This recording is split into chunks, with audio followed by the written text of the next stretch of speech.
There's a place with its own flag, its own parliament, its own police department, and its own national football team. It has license plates that don't match the country it's supposedly part of. And here's the strange part. Almost nobody who actually lives there speaks the official language of the nation they technically belong to. It isn't a country. Nobody's ever been allowed to put an army there. And there's a foreign consulate sitting in the middle of it right now whose entire legal job is making sure that never changes.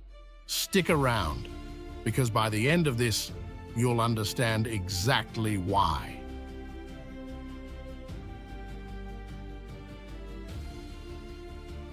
This is Åland, a scattered archipelago of more than 6,700 islands sitting right between Sweden and Finland, home to roughly 30,000 people. On paper, it belongs to Finland. In just about every other way, it doesn't quite fit that description. Stick with me until the end, because the reason this place exists in this strange in-between state involves a war, a treaty nobody outside Scandinavia has ever heard of, and a consulate that's still doing its job over a century later.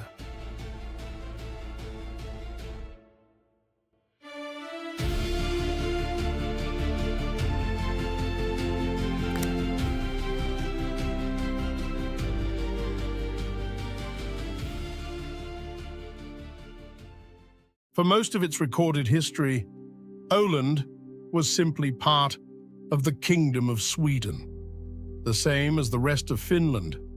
There wasn't yet a country called Finland in any modern sense, just a Swedish territory that happened to include what's now both places.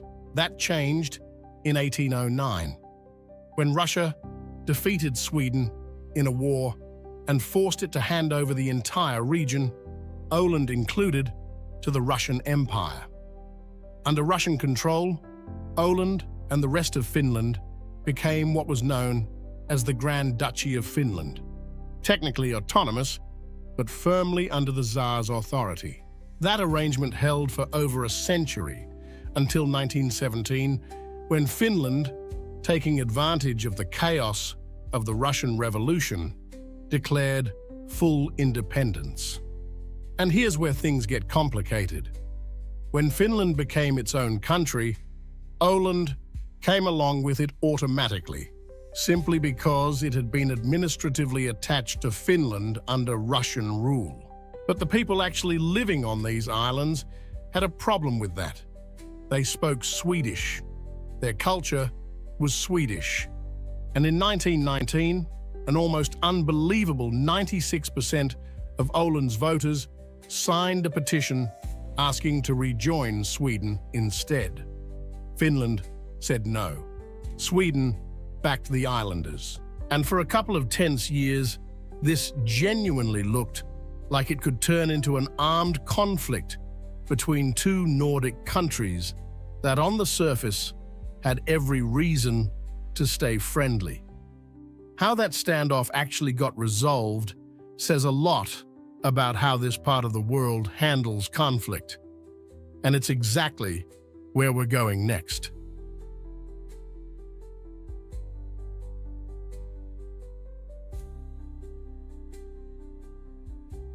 Rather than let the Åland dispute turn into a war between neighbors, Finland and Sweden agreed to bring the whole thing to the League of Nations, the newly formed international body that at the time, nobody was entirely sure would actually work.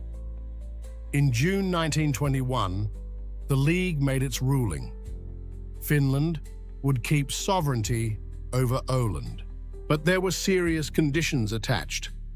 Finland had to guarantee permanently that Ålanders could keep their Swedish language, their culture, and a genuinely wide-ranging autonomy. Their own parliament, their own laws on internal matters, their own control over things like local taxation and policing. Sweden, meanwhile, got something too, an ironclad guarantee that Åland would stay demilitarized. Here's a detail most people miss, though.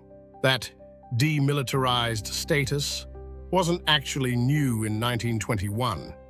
It went all the way back to 1856, tied to the Treaty of Paris that ended the Crimean War after a combined British and French fleet had destroyed a Russian fortress on the islands a couple years earlier. The 1921 decision didn't invent the demilitarization. It confirmed it and made it stick for good. What came out of all this was a genuinely unusual arrangement. An island chain that legally belongs to one country, culturally belongs to another, and isn't allowed to have a military at all. And that demilitarized status turns out to be a lot more relevant today than you'd expect, which we'll get into later. First, let me tell you about what it actually feels like to live somewhere with an identity this split.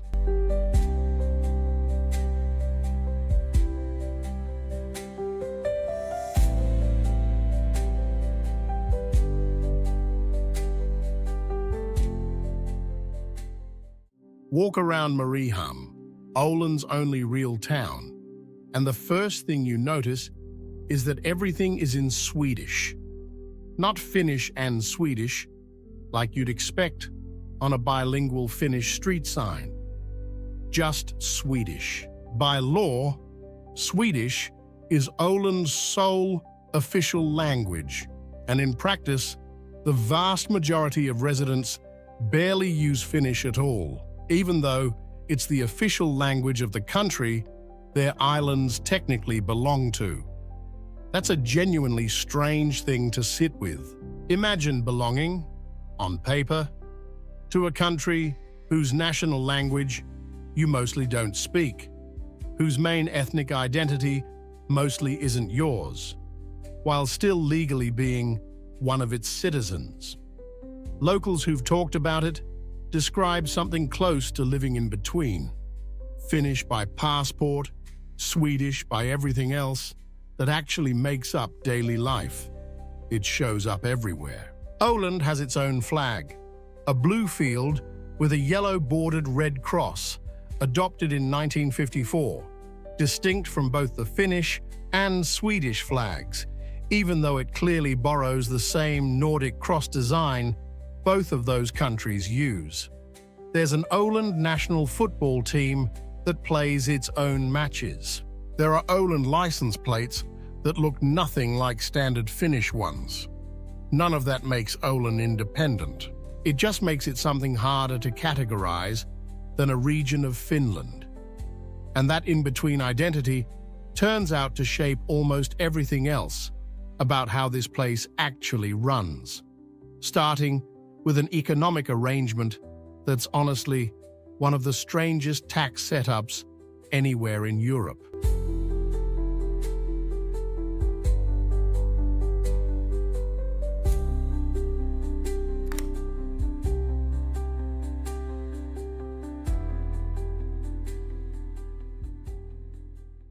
In 1995, Åland joined the European Union alongside Finland. But the islanders were worried about what full EU membership might do to their autonomy and their local economy. So they negotiated something unusual, a special protocol that kept Åland outside the EU's standard tax and customs union, even while remaining part of the EU itself. What that means in practice is that Åland can legally sell goods free of the value-added tax and excise duties that apply everywhere else in the EU, including mainland Finland. And that one detail turns out to explain something that seems, at first, completely unrelated. Why massive ferries run daily between Sweden and Finland, technically stopping at Åland along the way. Those ferries need to make an international stop to legally sell duty-free alcohol, tobacco, and other goods on board. And Åland is that stop. Most passengers never actually get off the boat. The ferry docks for a few minutes, the onboard duty-free shop opens for business, and then it continues on toward Helsinki or back to Stockholm. It's a business model built entirely around one tax exemption, and it's become the backbone of Åland's connection to the outside world. It's a genuinely odd arrangement when you say it out loud. A tax loophole that exists specifically because of Åland's autonomy has become the primary reason large ships keep showing up at all, which raises an obvious question about what the rest of the economy here actually looks like beyond a 5-minute ferry stop.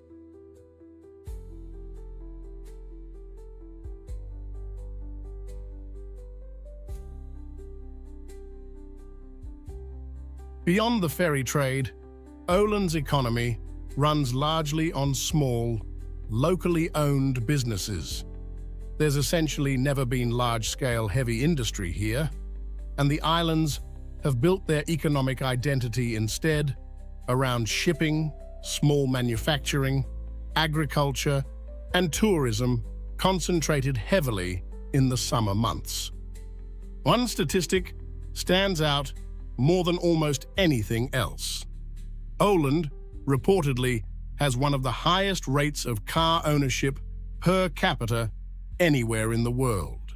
With a population this small, spread across dozens of inhabited islands, and public transportation limited enough that even a rideshare app like Uber doesn't operate here at all.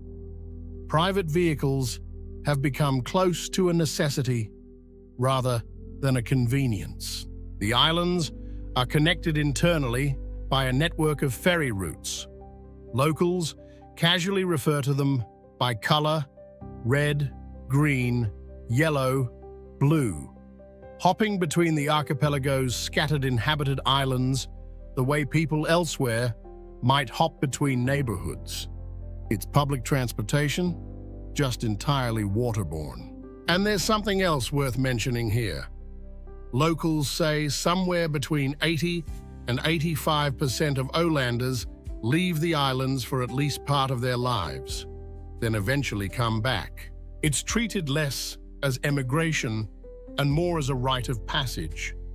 Go see the world, then return to the place with the tax-free ferries, the endless small islands, and the language that's entirely, unmistakably Swedish.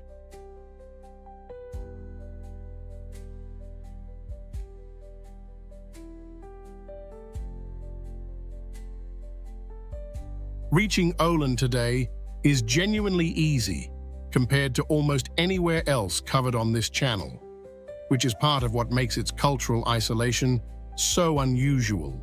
The most common route is by ferry, either from Stockholm or from Helsinki, on massive vessels that feel closer to cruise ships than simple boat transport, complete with restaurants, bars, and yes, that duty-free shopping deck. A ferry crossing from Stockholm runs roughly 5 hours, arriving in Mariehamn with enough time to actually explore before continuing on, if you're one of the relatively few passengers who actually gets off, rather than riding straight through to Finland.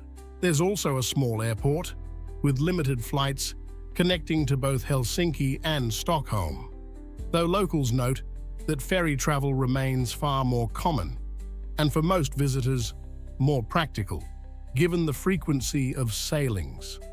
What's genuinely striking is how few of the people passing through Åland by ferry actually set foot on the islands at all.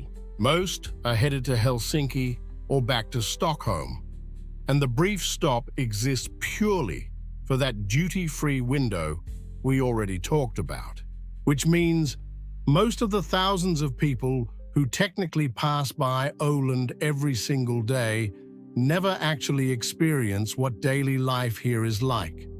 something that's especially noticeable once you see how quiet it actually gets outside peak summer season.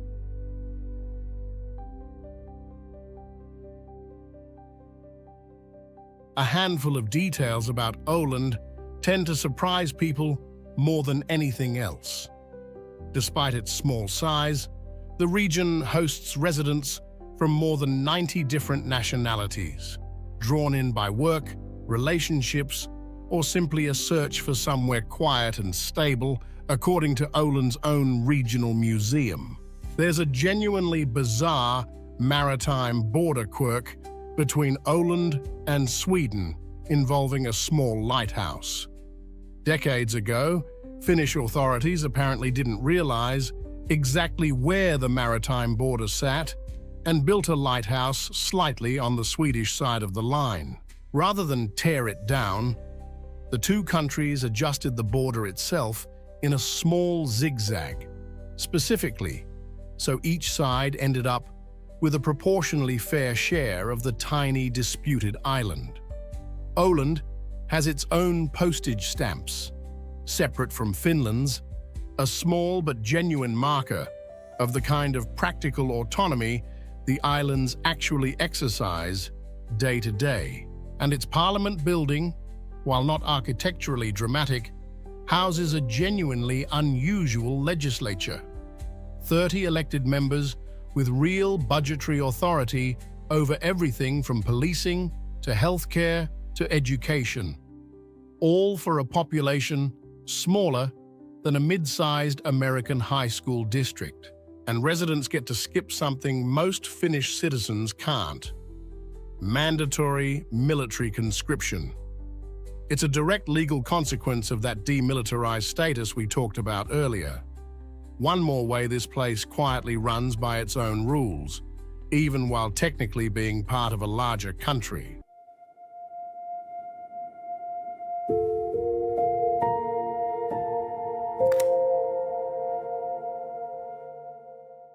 Living somewhere this small and this seasonal comes with real, practical downsides.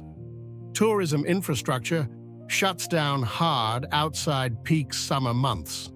Visitors arriving in spring or fall, like the traveler behind the footage this video draws from, often find tourist information offices, museums, and restaurants closed entirely, even on weekends. The reliance on private vehicles, driven by weak public transit options, creates its own quiet strain. A heavily car-dependent lifestyle in a place that's otherwise built its identity around small-scale, environmentally conscious living. There's also a demographic tension built into that 80+% who leave and eventually return. It means a meaningful chunk of Åland's most economically productive years, for a lot of residents, happens somewhere else entirely, with the islands functioning almost like a place people orbit rather than simply live in continuously. And underneath all of it sits a genuinely modern version of the old tension that created Åland's autonomy in the first place, balancing a Swedish cultural identity against formal Finnish citizenship in a world where Nordic security politics have shifted considerably since 1921. Which brings us to something happening in Åland right now that connects directly back to the very beginning of this video.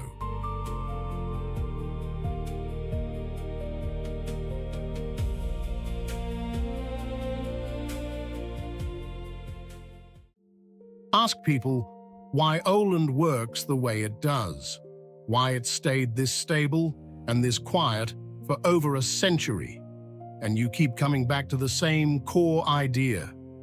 An agreement reached in 1921 that both sides have genuinely honored ever since, in a part of the world where honoring century-old treaties isn't something to take for granted.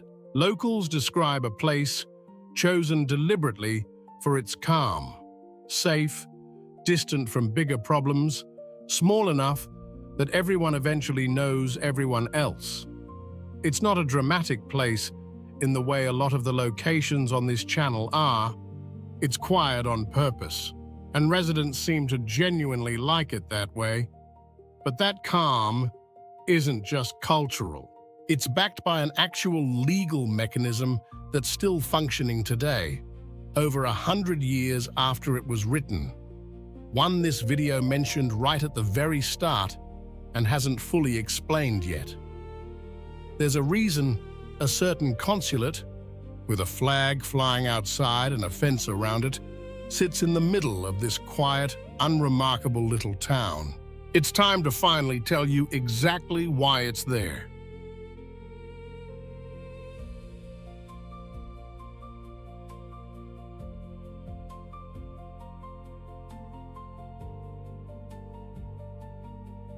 Decades after the 1921 League of Nations decision, Finland found itself at war again.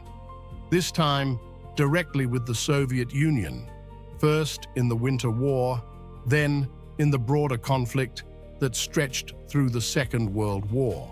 That conflict finally ended with the Moscow Armistice, which, among its provisions, formally reaffirmed Åland's demilitarized status all over again. Here's the part almost nobody outside Finland knows: that peace agreement gave the Soviet Union, and through legal succession, modern Russia, the explicit right to verify that Åland actually stays demilitarized. That's not a historical footnote. It's a standing legal arrangement. And it's the direct reason a Russian consulate sits in Mariehamn today, the only building on the islands, according to residents, that's actually fenced off. A quiet, permanent reminder that Åland's neutrality isn't simply a local tradition, it's an internationally monitored legal obligation, and Russia is the country holding the paperwork. Put the whole story together, and it makes sense why this place feels the way it does. A population that's culturally Swedish, living under Finnish sovereignty because of a war fought over 2 centuries ago. A tax exemption that exists because islanders negotiated hard for it when joining the EU.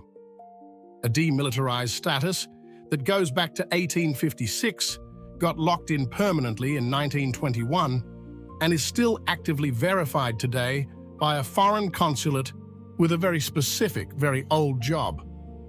Åland isn't a country, but it's not really just a region of Finland either.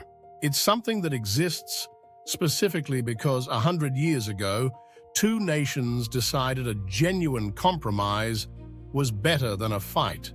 And remarkably, every single piece of that compromise is still standing exactly where they left it.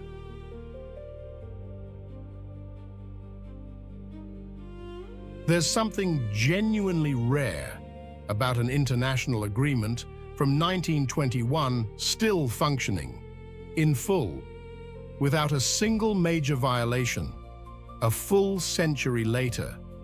No small feat anywhere, let alone in a region that's seen as much war as the Baltic has. Åland isn't flashy. It's a quiet archipelago where the ferries matter more than the roads, where everyone speaks Swedish despite a Finnish passport, and where a consulate with a fence around it quietly keeps doing the exact job it was assigned generations ago. Maybe that's the real takeaway here. That sometimes the most successful solution to a conflict isn't a clear winner and loser. It's a compromise specific enough and respected enough that 100 years later, almost nobody even remembers it could have gone the other way. If you find meaning in these forgotten coordinates, consider subscribing to the map. Together, we'll keep rescuing these places from the silence of history.